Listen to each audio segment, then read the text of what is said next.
friends, nice to see you again. This is part 2 of a tutorial on what has worked well for me in promoting ballroom dance lessons, either for myself or for my dance studio.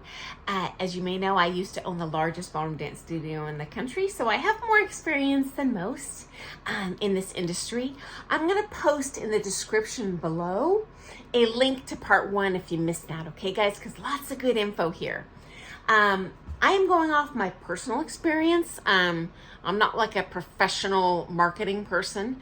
And if you've had great success in promoting your instruction, your studio lessons, please comment below and share that with us. That'll be helpful for everyone. I am but one person sharing my experience. And secondly, I'd love to hear how you heard about your studio and what first brought you there. I would love to hear that. So please tell me below in the comments. Okay, so another great way to promote your instruction as an individual instructor is competing pro-am locally. Okay, so very similar to performing, the potential clientele, they see you dancing amazing, they see your students improving quickly and shining on the floor. That is a great way to attract attention for your instruction. And I have got many students that way just because they saw me at a comp or see my students improving and they're like, oh, I think that might be a good idea to try with them. Next up, another very, very effective way to build your clientele is to offer group classes. I know those are more difficult to teach than privates, but the best way to cultivate students, especially when you're coming out of the chute, whether you're new to town or maybe you just turned pro, you're not a very experienced teacher, it's going to be to attract beginners. How do you attract beginners? With cheap beginning level group classes. So guys, here's a story from when I first turned pro. And I was a very well-known championship level amateur dancer at that time. And I had all these people in town like, oh, we can't wait to take lessons with you the second you turn pro. And guess what, guys? When I turned pro, none of them came.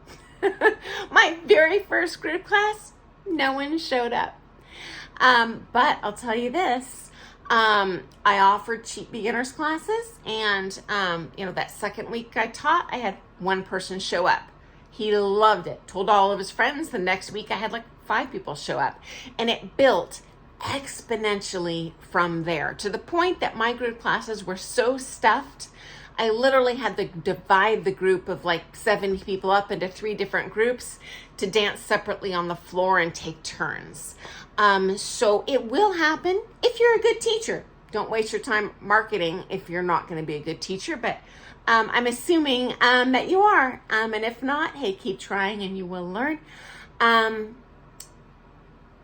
Next up, experienced dancers, they are like heat-seeking missiles, so you do not need to target them. I don't recommend it. Who wants to be known as stealing other people's students? They are like heat-seeking missiles. If they want to be a good dancer, they will know which dance teachers are producing the best dancers in town. Don't worry, they will find you. Promise you that, okay, guys? Okay, so another way to think about this in terms of attracting new students, and once I developed beginners classes very full, obviously I cultivated them into intermediate students, into advanced students, and then I started running those classes as well every week, to a point before I just got totally booked with privates. I was teaching maybe 12 hours of groups a week, which is quite a bit compared to most teachers, but that's how I built a full clientele, working my tail off with those groups, okay? Most dancers are not going to want to pay for that private lesson until they test drive the car. Privates are expensive. Groups are almost always cheaper. So are workshops, okay? So if someone is interested in test driving you as a teacher, that group dance class is a fabulous opportunity for them to kind of sample you, see if they like your personality, see if they learn from the way you teach. And you know what? If they love it, they will convert to long-term students. And if they're competitors, certainly private lesson students. If not, I've had many, many, many loyal over the years group class students. They obviously become good dancers way slower because they're not taking privates, but they're just as fun to teach. Okay, guys. They're just not going to quite see the results of those private lesson students. Now, I have seen chain studios, at least in our area of the country. I am broadcasting to you from the United States, so this may be very different in your area of the world. But there are really cheap discount kind of coupon websites. A popular one here in my state's called Groupon. And I can tell you this, unless you are way overcharging your long-term students, you're not going to be able to afford to run those Groupons. At least when I ran them back in the day, when I first started teaching, did I bring in a lot of students? Yes. But Groupon charged you half of the incoming revenue. So if they would sell, say, a $10 ticket item that brought in $10 to them, they would pay you $5. My teachers were almost all employees, and so I would have to pay them the other 50% for their commission, which means I'm paying out of pocket for not only just the cost of floor fee, toilet paper, not being able to run a group class in the room during that time, but their health insurance. I mean, there are huge costs to you as a studio owner. So perhaps if you're an individual teacher, it might be worth your money to invest in that. As a studio owner, did not work on it, certainly in my financial benefit, one iota. And that's because I don't overcharge my students for their privates, okay? So I charge everyone the minimal I can because I want to reward the people spending money with me. I'd much rather have a very long-term student who I cultivate a long-term, joyful relationship with than a bunch of strangers coming in and out the door. Anyway, especially if you're a championship level pro, guys, you're not going to be able to compete on price. So don't waste your time, okay? There's always some yahoo out there who can't dance their way out of a paper bag who's willing to teach that lesson cheaper than you are.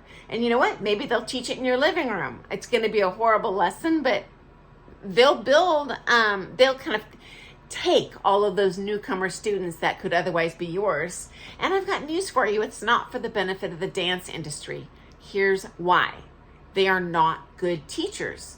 Those students will go pay for the cheap lesson, not like it, not learn much, and we will lose them to the world of ballroom dance. If they had paid more to see that pro, they're going to get a superior lesson in every way and better value for their money, and they will stick in this industry long term and become a part of our joyful culture and become beautiful dancers. So anyway, in a nutshell, I think it's a waste of time, a waste of your resources to compete based on price. And if you're doing those, even just those temporary Groupon, first time customers only discount on your price. In my experience, those people do not turn into long-term clients. They chase the next Groupon cheapest option. So as soon as their little Groupon coupon is done, they're off to the next studio offering a Groupon if they liked your classes, which they probably did. Just as likely, next week they're off to try the Groupon at the local hot new restaurant, and then the next week at the flower arranging class. They're not truly, in my experience, interested in learning ballroom dance like more serious students are, and I would certainly want to focus my efforts on those more serious students. You can advertise for free on local sites like Craigslist, for example, and I have definitely got students out of that. There's meetup groups. There are definitely resources that have been much more successful for me that you don't have to pay for, which is great. So anyway, hope that's been helpful. I'll post a link below to that video I posted yesterday. And thank you so much, Bruce, for your question. I cannot thank you guys enough for commenting with questions about things you'd like to hear about. I am shooting blind here, and I'm a great resource for you in terms of ballroom dance culture. if I know what you'd like to hear more about. So anyway, I look forward to seeing you tomorrow with something brand new. Thanks for joining me. Bye, guys.